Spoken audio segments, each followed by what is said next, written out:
Hi, welcome to This African Perspective. Thank you for stopping by. Are we ever going to talk about how the phrase, people have it worse than you, be grateful, has always been weird? I feel like almost everyone who has had some form of privilege has experienced someone telling them that they should be grateful for what they have because someone somewhere else has it so much worse. And I just can't imagine hearing about someone else's plight and my first emotion being gratitude.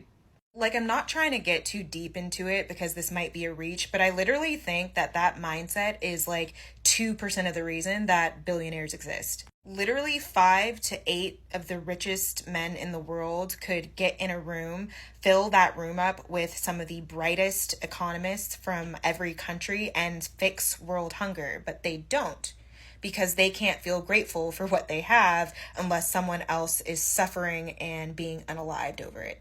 And that is a really sick mindset to have. Well, I just wanted to let y'all know that it is possible, as well as perfectly okay, to feel grateful for what you have without highlighting how much worse somebody else has it. We can elevate all of society, including people at the bottom, without losing the spirit of gratitude. I promise.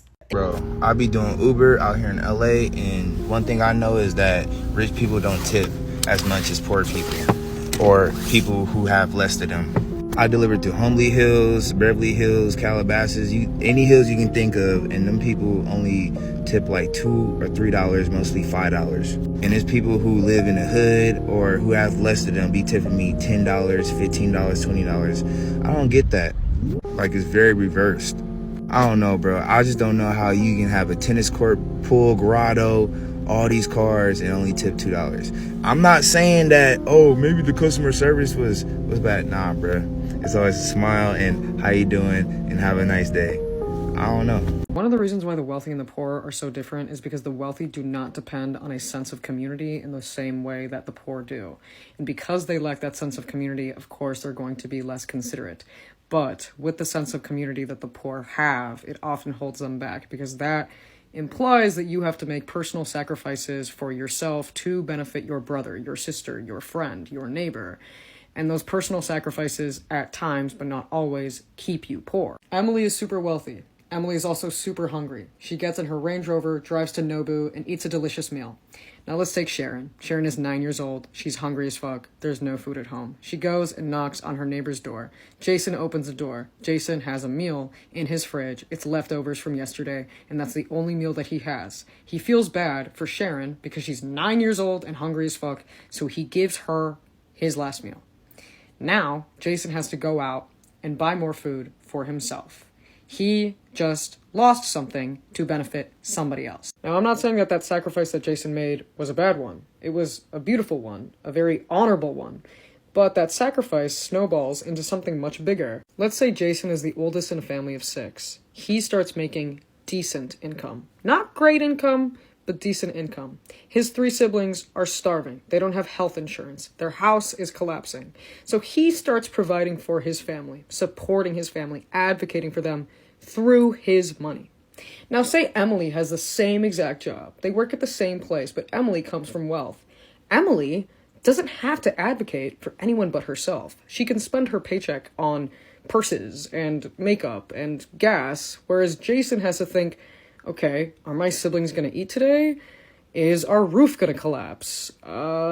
Is the insurance paid for? Jason is clearly a loving and supportive member of his family, but Jason, unlike Emily, does not have the opportunity to save money in the way that Emily could.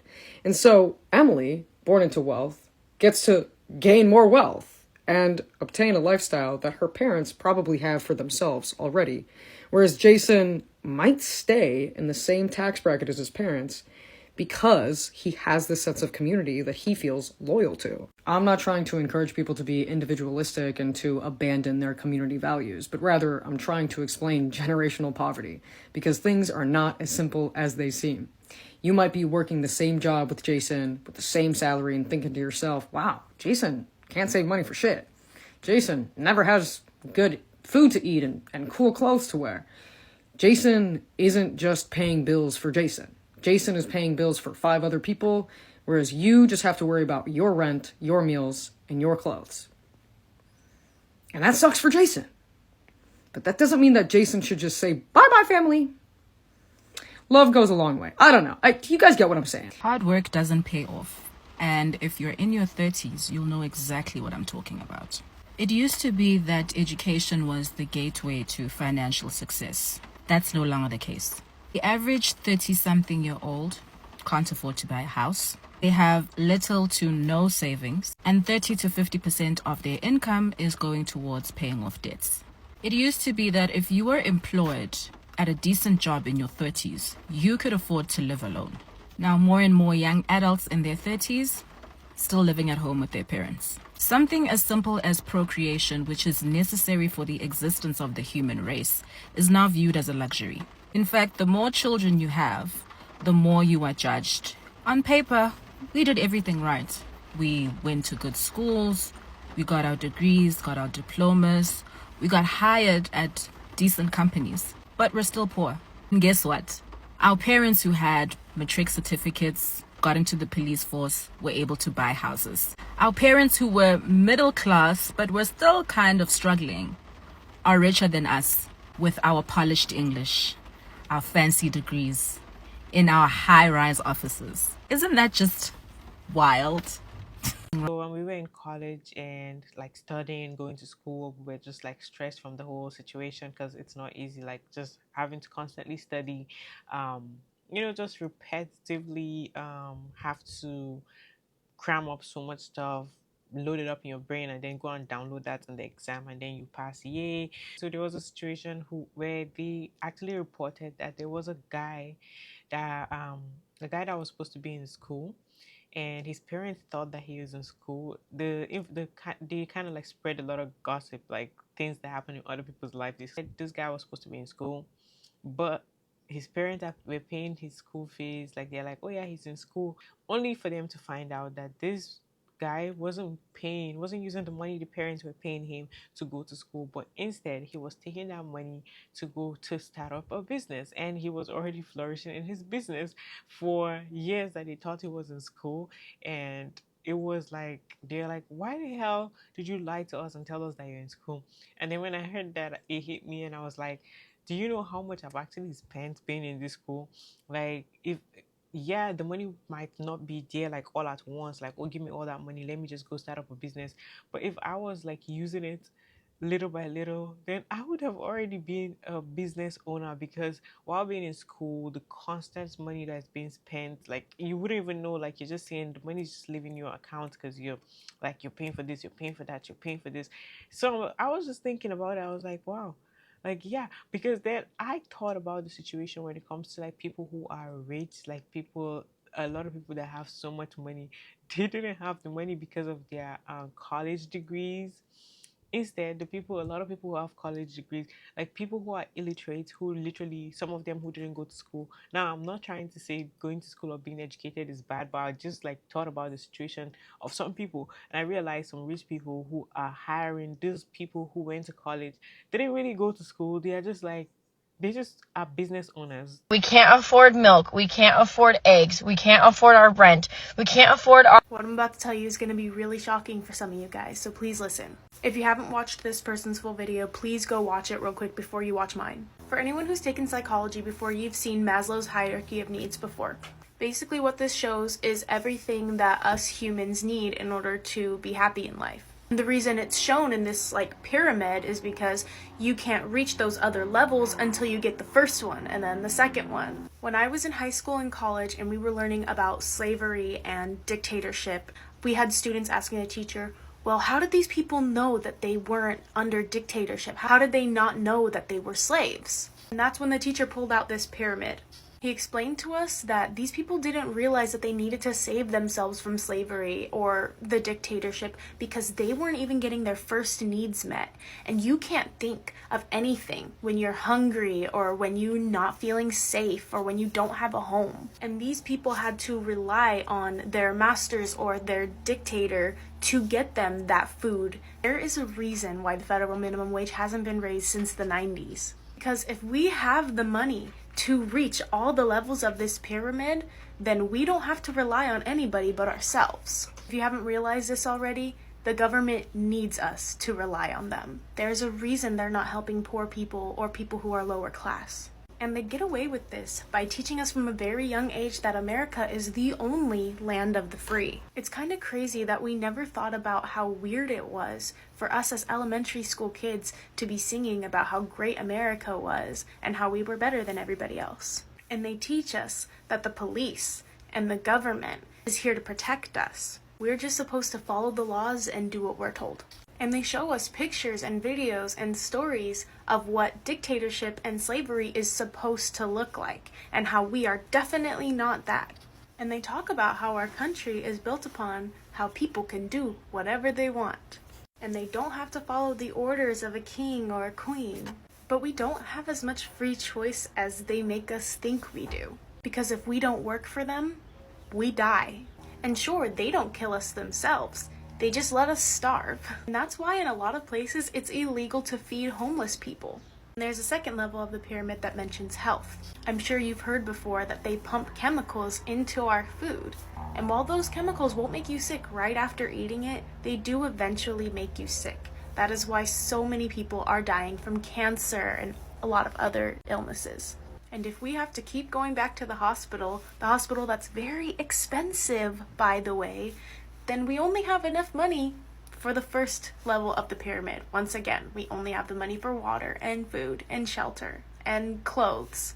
And if you look around to the people all around you, almost all of us have issues with our self-esteem and listening to our bodies and understanding what we need mentally. And that is because we are so focused on these first 2 or 3 levels of the pyramid. Psychology is a really interesting subject, but a lot of people use it for evil, as you can see. Because if they know how our minds and our bodies work, then they know how to control our minds and our bodies. I don't want to come on here and make a video that's going to scare everybody, but this is the truth, and this is what I've observed and a lot of other people, obviously. I have a feeling this video is not going to get a lot of attention, and you know why. If there's anyone who's studied psychology and knows a lot more about this topic than I do, please make a video about it, because this needs to be talked about. And I wish I can say that because I shared this information that I know what to do about it, but I don't. It's hard to know who to trust because politicians go out there and tell you, oh, well, I'm gonna do this, and they make it sound like they're gonna do all the things that you want them to do and save us. And they never do, and they never follow through with any of their promises. And it's getting really scary, and it's only getting worse. So if anybody has any ideas on what we can do to fix this problem ourselves, please feel free to share them. You don't make money off of how hard you work. You will never be wealthy because you work hard. You will not be rewarded with lots and lots of abundance and money just because you're a hardworking individual. And that took me 24 years to wrap my head around. And honestly, it's really upsetting to hear that when you come from a background of hardworking parents, immigrant parents, and you see how they've built a life for themselves by working hard. But what I've learned working for myself is that you don't make money from working hard. You make money by providing value. What do you offer, whether it's a service, a product, your knowledge, whatever it is, what do you offer that's of value and that you can get paid for? I've worked hardworking jobs. I've been in retail. I've been a bartender. I've been a server. I've done the whole 9 of hard work where you're on your feet for 12 hours. You don't get to eat for 12 hours. You're working, you're slaving away. You're working 40 hours a week. You're working multiple jobs. I've been down that road. I've been on that path. And that is so much harder to go to work every day for $10, $20 an hour than it is to have a business. It is to provide value to people. It is so much easier to develop a skill or develop a product, whatever it is, and sell that than go work for 12 hours, then go work 40 hours a week. And this even relates back to school. I wish when I was 17 and heading off to university for 4 years that someone told me this, that working hard and studying for hours on end just to get good grades, to get a job that pays me $100K, not worth it. I went into $40,000 of debt for what? For a degree that I don't use. So if you're lost and you want to start making money or making more money or have freedom or anything like that, you need to figure out a way how you're going to provide value. What are you going to do that's of value to someone else? Is it a service? Is it a product? Is it your knowledge? Figure it out and then go balls to the wall on that path. This is America, land of the free. You are born, you go to school so you can learn how to work, and then you go to work, you get a job. You have to have a job. You have to have a job because you need money. You need money because you can't have food or a house or anything that you need to survive without money. So if you lose your job, you lose your money. If you lose your money, you lose your food, you lose your home, you lose your clothes, you lose your medicine, you lose your safety, you lose your right to live. And now it is illegal to sleep on the floor in so many places because everything is owned. Everything on the planet is owned, and it is illegal to sleep on the ground. So you get arrested because it's illegal to sleep on the ground, and they take you to jail, where slavery is legal. You will work for them, one way or another. America, land of the free. That I no longer do with my money as somebody who grew up poor but is poor no more.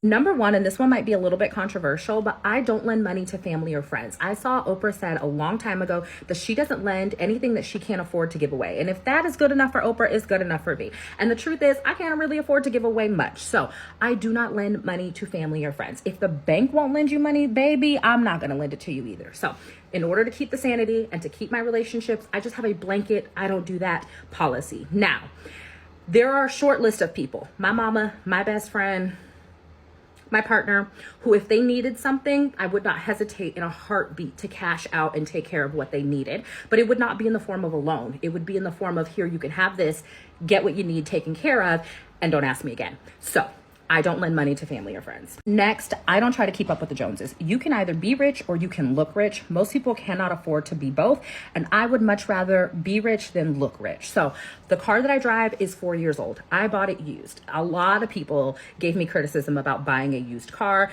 because I could afford a new car, but it just felt like a silly purchase. And my car is about to be paid off. And once that thing is paid off, baby, I'm going to drive it till the wheels fall off. And I drove my old car until the wheels fell off. New phone, only because I create content, and it took me a long time to upgrade my phone. So I do not keep up with the Joneses because the Joneses are broke. I don't combine money with my partner. And this is simply just because I don't want to. We have different spending habits. We have different money management habits. I don't want money to be something that we argue about in our relationship. And it's not something we argue about. We have our system of how we manage money and what bills we split and how we split them. And it works really well for us. And we don't mix our money. And we probably never will, and that's okay. And lastly, I don't store my money in a checking account. I have a checking account and I have 2 savings accounts. One where I keep my emergency savings and one where I keep my short-term savings. I also have my direct deposit from work deposited into my short-term savings account. That money sits in that account until I'm ready to pay my credit card bill because I put all of my daily spending on my credit card. When I'm ready to pay that credit card bill, I will transfer the money from my high yield savings into my checking account and make the payment from there. That way I am maximizing the interest that I am earning on that money throughout the month, and I'm leveraging my credit card to pay my bills. This way has allowed me to earn a significant amount with more interest on my money on a regular basis. If you're poor, you need to stop playing by the rules. It's not serving you. It wasn't made to be for you, this entire system. The system isn't broken, it's designed to work against the poor. Playing by the rules of a rigged game will never lead to liberation. It keeps people compliant, distracted, and powerless. If we're serious about breaking cycles of poverty and oppression, it's time for a radical shift. The poor must stop following the rules that were built to keep them down and start dismantling the system from the ground up. And I want to lay out how I think that's possible. Let's start with number 1. The rules were made to keep you poor. So the system rewards the rich and penalizes the poor. Billionaires exploit loopholes, avoid taxes, and use their wealth to generate more wealth. We just found out that Amazon was supposed to pay I think $12 billion in taxes, and they didn't. They didn't. How is that legal? How is that allowed?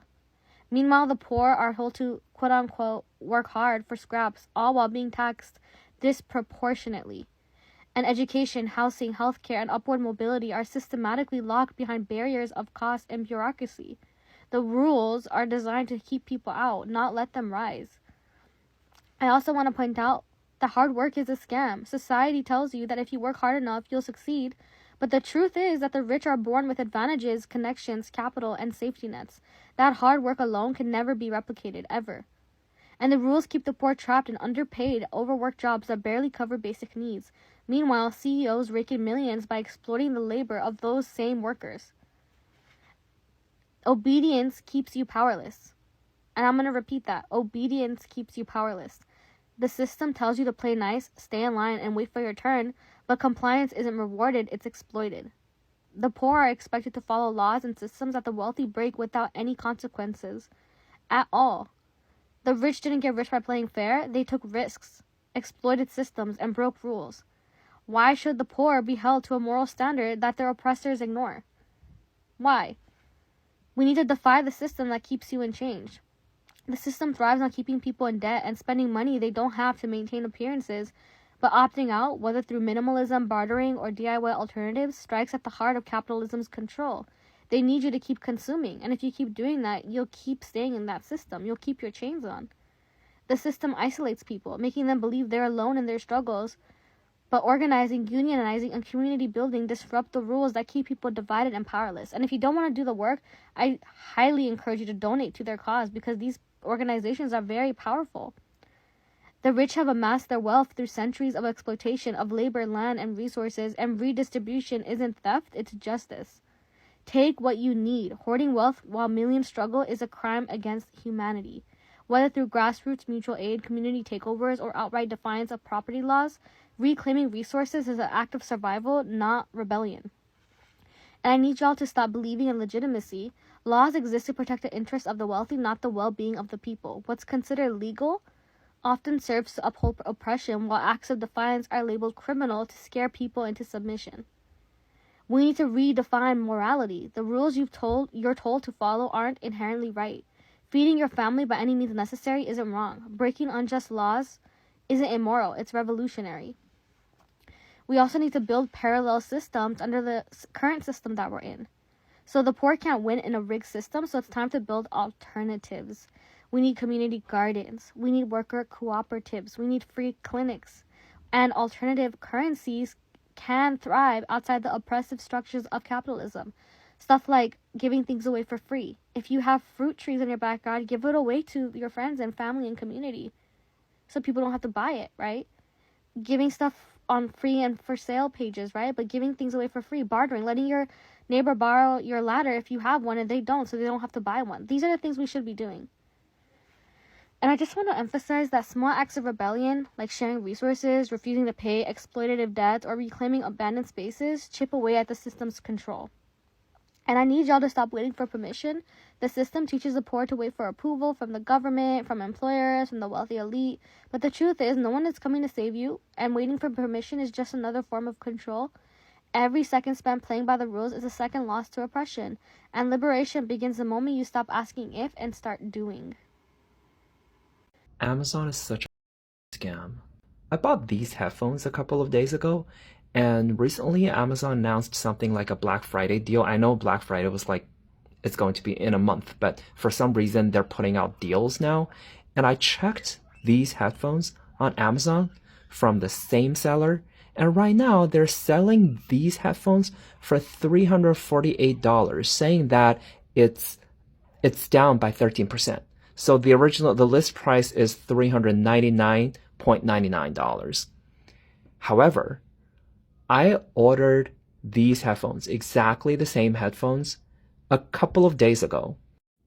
It was $298. It was $298. Exactly the same headphone.